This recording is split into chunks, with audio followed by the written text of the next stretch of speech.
Hai teman-teman, selamat datang kembali di channel saya. Hidup itu penuh warna ya. Kadang senang, kadang sedih, kadang ada aja masalah yang bikin kita stres. Pernah nggak sih kamu ngerasa kayak mau meledak karena masalah? Nah, di video kali ini, kita bakal belajar dari orang-orang bijak tentang cara mereka menghadapi situasi tegang. Kita cari tahu yuk rahasia mereka, biar tetap tenang dan bisa berpikir jernih saat ada masalah. Penasaran? Tonton terus videonya sampai habis ya. Teman-teman, pernah nggak sih ngerasa kayak gunung mau meletus waktu lagi kesel banget? Jantung berdebar kencang, susah mikir jernih, rasanya pengen marah-marah aja. Nah, kalau kamu ngalamin itu, coba deh tarik napas dalam-dalam. Kedengarannya sepele, tapi percayalah ini penting banget buat nenangin diri. Tarik napas pelan-pelan lewat hidung, hitung sampai 4, tahan sebentar, lalu hembuskan pelan-pelan lewat mulut. Ulangi beberapa kali sampai perasaan kamu lebih tenang. Kenapa sih tarik napas itu penting? Jadi gini, waktu kita tarik napas dalam-dalam, tubuh kita sebenarnya lagi dikasih sinyal buat rileks. Nah, kalau tubuh rileks, pikiran kita juga ikutan tenang.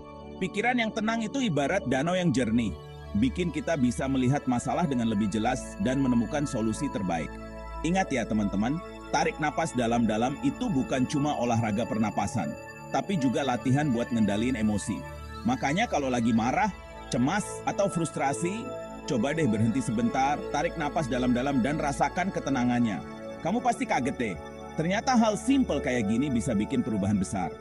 Ingat, ketenangan itu kekuatan dan kekuatan itu ada di dalam diri kita masing-masing. Teman-teman, waktu ada masalah, seringkali kita malah terjebak mikirin hal-hal negatif. Mikirin masalahnya terus-menerus, nyalahin diri sendiri atau orang lain, dan akhirnya ngerasa putus asa. Padahal fokus sama masalah cuma bikin kita makin terpuruk loh. Orang bijak itu punya cara berpikir yang beda. Mereka nggak mau terjebak sama masalahnya, tapi fokus nyari solusinya. Mereka yakin setiap masalah pasti ada jalan keluarnya, dan mereka berusaha keras buat nemuin itu. Jack, daripada nanya, kenapa sih ini bisa terjadi? Coba deh ganti pertanyaannya jadi, apa yang bisa aku lakuin buat memperbaikinya? Daripada sedih karena susu tumpah, mending langsung dibersihkan dan cari cara biar nggak tumpah lagi. Coba tanya ke diri sendiri, pelajaran apa yang bisa aku ambil dari kejadian ini? Dan gimana caranya aku bisa belajar dan berkembang dari situasi ini? Ingat, setiap masalah itu adalah kesempatan buat belajar dan jadi lebih kuat. Ketika kita fokus sama solusi, kita membuka pintu harapan dan peluang baru. Energi kita akan terarah pada hal-hal yang bisa kita kendalikan dan ubah, bukan pada hal-hal yang udah terjadi atau di luar kendali kita. Jadi teman-teman, mulai sekarang, latih diri kita buat jadi problem solver, bukan problem dweller. Fokus pada solusi, dan kamu akan menemukan jalan keluar dari setiap masalah yang ada. Teman-teman, biasanya kita bertengkar karena cuma melihat sesuatu dari sisi kita sendiri. Kita merasa paling benar, sementara orang lain salah. Pernah nggak sih mencoba buat ngerti sudut pandang orang lain? Orang bijak itu tahu kalau setiap orang punya latar belakang, pengalaman, dan cara pandang yang beda-beda. Mereka nggak gampang menghakimi atau menyalahkan, tapi berusaha buat ngerti alasan dibalik tindakan orang lain. Latihlah diri kita untuk berempati, yaitu mencoba merasakan apa yang orang lain rasakan. Coba lihat situasi dari sudut pandang mereka. Pahami perasaan mereka dan dengarkan baik-baik apa yang ingin mereka sampaikan. Ketika kita berempati, kita membuka hati untuk memahami dan menerima perbedaan. Kita nggak lagi melihat orang lain sebagai lawan, tapi sebagai individu yang juga punya perasaan dan kebutuhan yang sama seperti kita. Empati adalah kunci untuk membangun hubungan yang rukun dengan orang lain. Dengan berempati, kita bisa mencegah salah paham, menyelesaikan konflik, dan membangun pengertian. Jadi teman-teman, mulai sekarang, latih diri kita untuk menjadi pendengar yang baik dan berempati terhadap orang lain. Ingatlah bahwa di balik setiap tindakan, ada hati yang perlu dipahami.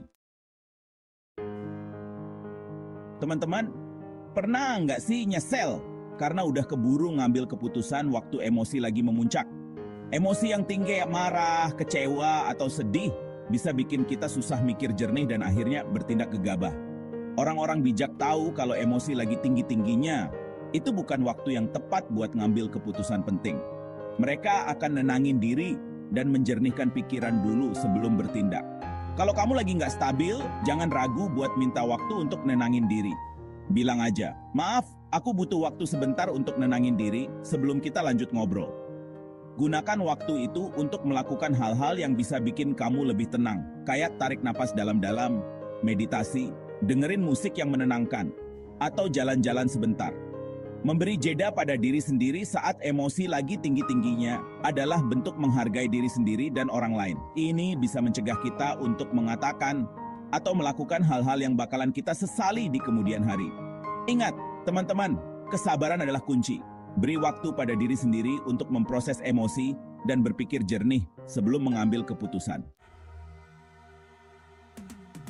Teman-teman, pernah nggak ngerasa gampang marah, capek, atau susah fokus waktu kurang tidur atau kurang fit? Ternyata kondisi fisik kita itu berpengaruh banget sama kondisi emosi kita loh.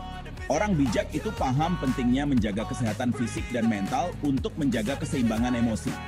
Mereka memprioritaskan waktu istirahat yang cukup, makan makanan bergizi, dan olahraga teratur. Tidur yang cukup itu penting banget buat memulihkan energi tubuh dan pikiran. Kalau kita kurang tidur, kita jadi gampang stres dan sensitif. Makanan yang kita konsumsi juga penting banget dalam menjaga keseimbangan emosi. Makan makanan bergizi seimbang, kayak buah-buahan, sayuran, dan protein, bisa ngasih energi dan nutrisi yang dibutuhkan tubuh. Selain itu, luangkan waktu untuk melakukan aktivitas yang kamu sukai, seperti membaca buku, mendengarkan musik, menonton film, atau menghabiskan waktu bersama orang-orang terdekat. Aktivitas yang menyenangkan bisa bikin suasana hati kita jadi lebih baik. Ingat, teman-teman, menjaga kesehatan fisik dan mental adalah investasi jangka panjang untuk kebahagiaan dan ketenangan jiwa. Hari ini, kita udah belajar banyak dari orang-orang bijak tentang cara mengelola emosi dalam situasi sulit. Ingatlah untuk selalu tarik napas dalam-dalam, fokus pada solusi, berempati, memberi waktu untuk diri sendiri, dan menjaga kesehatan fisik dan mental. Mengelola emosi itu ibarat perjalanan, bukan tujuan akhir. Seperti atlet yang terus berlatih, kita juga perlu melatih diri untuk menjadi lebih bijaksana dalam mengelola emosi. Kalau kamu suka video ini, jangan lupa untuk like, komen, dan subscribe channel ini untuk mendapatkan video-video inspiratif lainnya. Terima kasih sudah menonton. Tetap tenang dan bijaksana. Ya!